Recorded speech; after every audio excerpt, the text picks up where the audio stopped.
दोस्तों, क्या 4 जून को देश में कुछ बड़ा होने जा रहा है? ये सवाल इसलिए उठ रहा है क्योंकि असंवैधानिक और अनैतिक तरीके से आर्मी चीफ के कार्यकाल को एक्सटेंड किया गया, तो वहीं दूसरी तरफ कई नौकरशाह का तबादला किया गया। साथ में डीआरडीओ चीफ समीर कामत के कार्यकाल को भी 1 साल के लिए बढ़ा दिया गया। चुनाव के बीच में पीएम मोदी का ये फैसला सिंपल सॉर्टेड तो नहीं है, इसके पीछे कोई तो बड़ी वजह है। देश में आचार संहिता लागू है, ऐसे में आदर्श आचार संहिता मोदी कैबिनेट को ऐसा कोई भी फैसला लेने की इजाजत नहीं देता। भारतीय सेना में ऐसा कुछ भी नहीं हुआ। आखिर ऐसी कौन सी अभूतपूर्व स्थिति है या आने वाली है जिसकी वजह से आचार संहिता का उल्लंघन करके मोदी जी ने ये फैसला लिया? क्या देश में 4 जून की रात आपातकाल लगने जा रहा है? अब क्या सत्ता की कुर्सी के लिए मोदी जी सेना का भी उपयोग करेंगे? नमस्कार दोस्तों, मैं हिमांशी कश्यप आपके साथ। आप देख रहे हैं जनता की आवाज। देश में आदर्श आचार संहिता लागू हो जाने के बाद केंद्र सरकार की नियुक्ति मामले की कैबिनेट कमेटी ने 19 अप्रैल को ऐलान किया कि एडमिरल दिनेश के त्रिपाठी देश के नए नौसेना प्रमुख होंगे और वो 30 अप्रैल को एडमिरल आर हरिकुमार की जगह लेंगे। अब सवाल ये है कि जब चुनाव के बीच में नौसेना प्रमुख की नियुक्ति हो सकती है, तो सेना प्रमुख की नियुक्ति में क्या समस्या हो सकती है? हालांकि जनरल मनोज पांडे का कार्यकाल 1 महीना बढ़ाने से संभावित सेना प्रमुखों की स्थिति पर कोई फर्क नहीं पड़ता।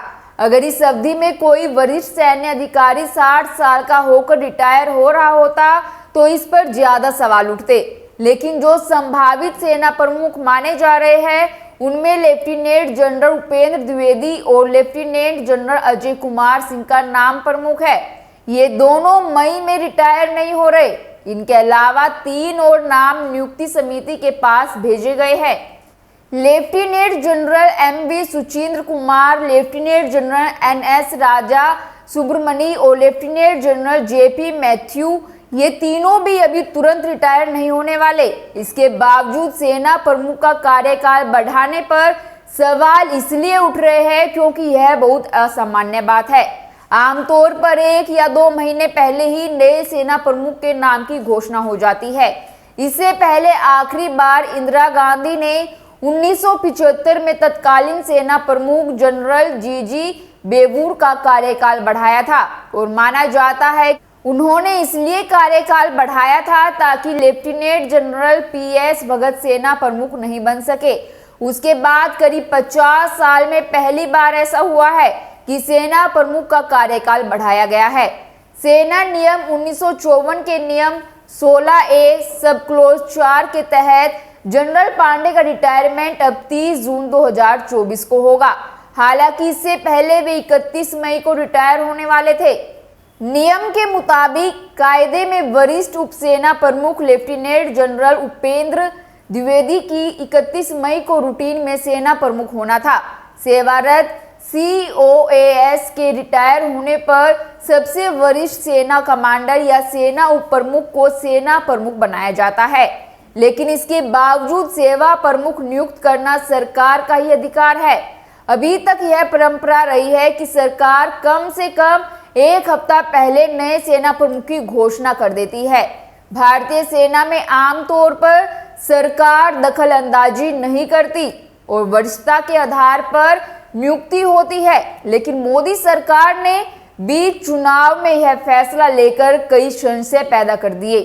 मोदी सरकार का ये कदम बड़ा अटपटा लग रहा है क्योंकि 4 जून को सत्ता परिवर्तन हो रहा है, तो इससे अनुमान लगाया जा रहा है कि सरकार ने ऐसा इसलिए किया ताकि नई सरकार आकर फैसला करे।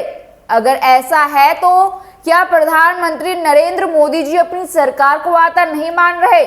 और अगर अपनी ही सरकार बनती मान रहे हैं तो जो नंबर 2 है उसे नियम अनुसार अभी ही बनाने में क्या हर्ज था? जाहिर है फैसला सामान्य नहीं है।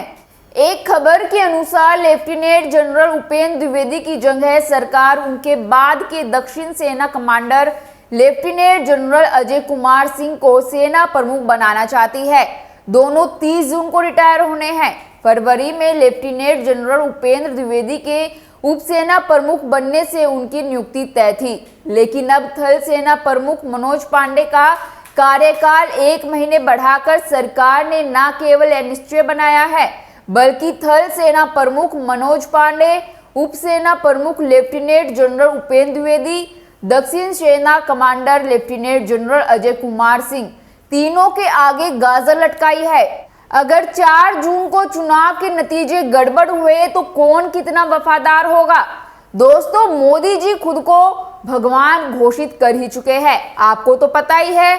अब भगवान ने राष्ट्रीय सुरक्षा सलाहकार Ajit Doval, Anil Chauhan chief of defence staff, थल सेना प्रमुख मनोज पांडे, उप सेना प्रमुख लेफ्टिनेंट जनरल उपेंद्र द्विवेदी, दक्षिण सेना commander lieutenant general Ajay Kumar Singh आदि की बैठक बुलाकर मंत्रणा की।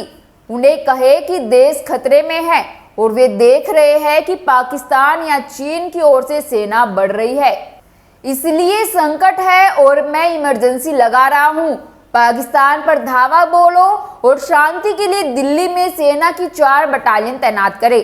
भगवान की ऐसी दिव्य दृष्टि से यह गारंटी भी है कि वे जितनी सेवा करेंगे, वफादारी दिखाएंगे, उतना मेवा मिलेगा। मोदी जी है तो सब कुछ मुमकिन है। दोस्तों, अब सवाल ये है, क्या मोदी जी पद पर किसी ऐसे को बिठाना चाहते हैं जो उनकी सुने, उनके मन के अनुकूल हो, या फिर सरकार जी ने निर्णय अगली सरकार के लिए छोड़ा है? खैर, आपको क्या लगता है हमें कमेंट कर जरूर बताएं और बाकी खबरों के लिए देखते रहिए जनता की आवाज। इस वीडियो को लाइक करें, शेयर करें और अगर पहली बार जनता की आवाज न्यूज चैनल को देख रहे हैं तो चैनल को सब्सक्राइब भी करें और घंटी जरूर बजाएं, चैनल की भी और सरकार की भी। आज की नेशनल मीडिया के मुकाबले में जनता का साथ दीजिए और उसकी ताकत बनिए, जनता की आवाज बनिए और हो सके तो इसके लिए चैनल को ज्वाइन भी करें।